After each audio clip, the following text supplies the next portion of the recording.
বন্ধুকে ইন্টারভিউ নেওয়ার জন্য আমার নাম থেসিমা।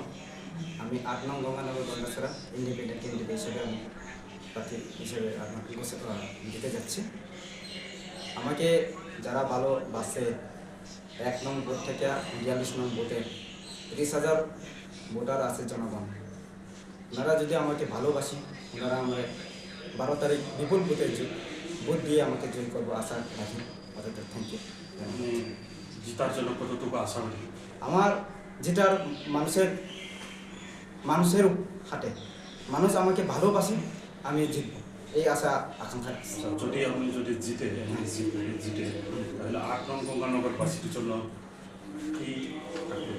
আমি যদি এমডিসি যদি হয়, আমি যতটুকু আমি প্রশাসনিক ক্ষমতা যদি পাই আমাকে, আমি মানুষকে জনগণকে শান্তি শৃঙ্খলা রাখার জন্য আমি চেষ্টা করব। আপনি কিসের জন্য এটা ইন্ডিপেন্ডেন্ট দেওয়ার জন্য প্রস্তুতি এটা নিয়েছে এটা তাড়াতাড়ি? আমি তো গণতান্ত্রিক হিসাবে ইন্ডিপেন্ডেন্ট দিতেই পারি, এই কারণে আমি গণতান্ত্রিক হিসাবে আমি ইন্ডিপেন্ডেন্ট দিতেছি।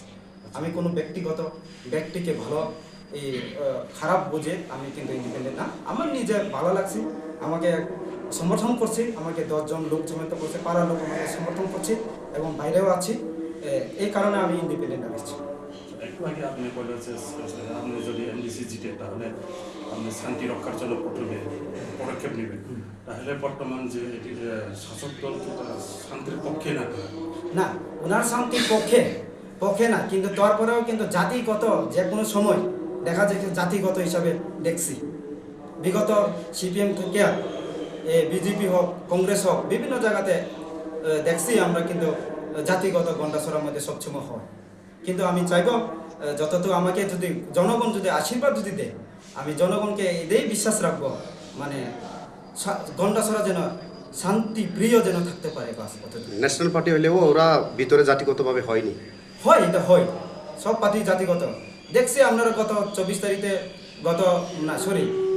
2024-এর 12 জুলাই মনে হয়, তো মানে দেখছি অনেক কিছু অনেক ওরই কমেছে। এখন কোন দল জেনে ইঙ্গিত আছে এটা তো আমি বলতে পারি না, তবে যারা প্রশাসনিক দায়িত্ব আছে এইগুলাকে একটু সুন্দরভাবে সুস্থভাবে যদি সামলাইতাম তাহলে ওগুলো হলো না।